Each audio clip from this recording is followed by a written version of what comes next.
In this video, we're going to talk about the beautiful and fragrant gardenia flower.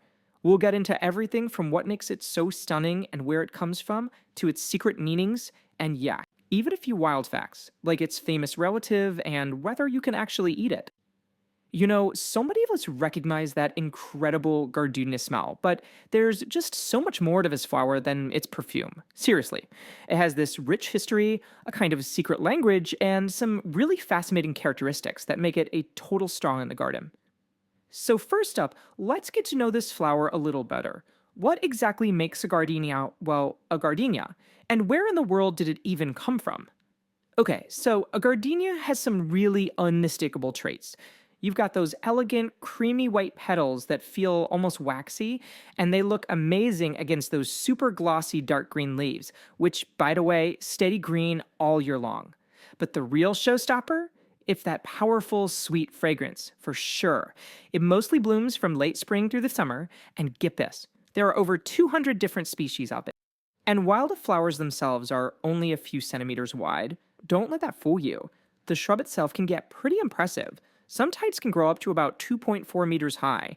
I mean, that's a serious presence in any garden.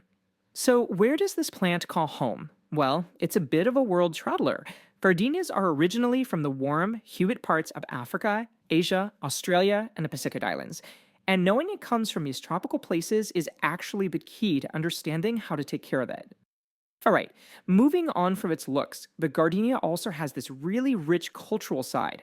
You know, like a lot of flowers, it has a secret language of its own, just packed with symbolism and really deep meaning. So, what does the gardenia actually symbolize? Well, it's tied to all these really positive, gentle feelings. We're talking about things like purity, innocence, and deep admiration. It's also known as a flower of secret love, like a quiet way to tell someone you think they're amazing without saying a word. And this symbolism shows up in real life all the time. Because they represent purity and new beginnings, gardenias are a classic choice for big events like weddings and baptisms. They just perfectly capture that feeling of a fresh, clean slate. Okay, feeling inspired to maybe grow your own? This next part is for you. It's a quick and practical guide to help you get these amazing flowers thriving, whether it's in your backyard or just in a pot on your patio. If you want a happy gardenia, just remember these four things. First, light. They love sunshine, but not that harsh, burning afternoon sun. So morning sun is perfect. Second, the soil. It has to be acidic and drain well. Third is water. They get thirsty and like their soil to stay moist, but they absolutely hate sitting in a puddle. And last, temperature. They're happiest when it's mild, right around 18 to 21 degrees Celsius during the day. Now, even if you do everything right, you might still run into a few problems. Pests like aphids and spider mites can be a nuisance, so keep an eye out.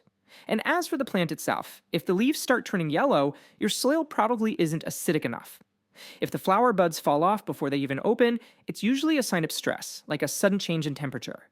And if you see brown leaves or root rot, chances are you're being a little too generous with the water. It's also good to know what to expect. If you've got a bouquet of cut gardenias, they'll look great for about 3 to 7 days if you give them fresh, cool water every day.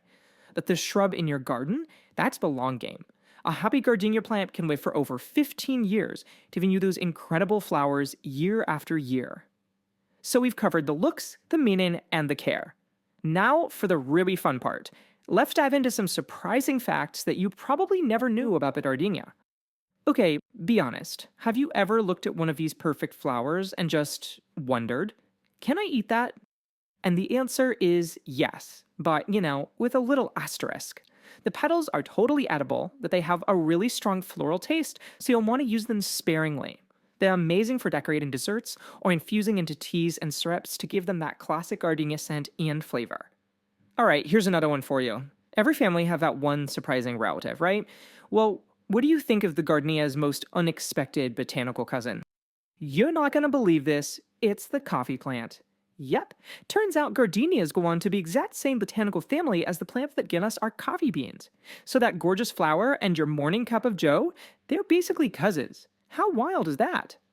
And let's wrap this up with a few more quick-fire facts. The fruit of the gardenia can actually be used to make a really vibrant yellow dye. And while we always think of them as white, there's a variety called the golden gardenia that has these beautiful yellow-orange flowers. Oh, and the name. It comes from a real person, Dr. Alexander Garden, a Scottish naturalist from way back in the 18th century. The gardenia is so much more than just a pretty flower with an amazing scent. It's a plant with a deep history, a rich symbolic meaning, and it's surprisingly versatile, from dyes to desserts. So the next time you smell that incredible fragrance, you'll know you're in the presence of a true icon of the plant world. Alright, that is it for this video, everyone. Thank you for watching. Please make sure you're subscribed to our YouTube channel, and I'll see you in the next video.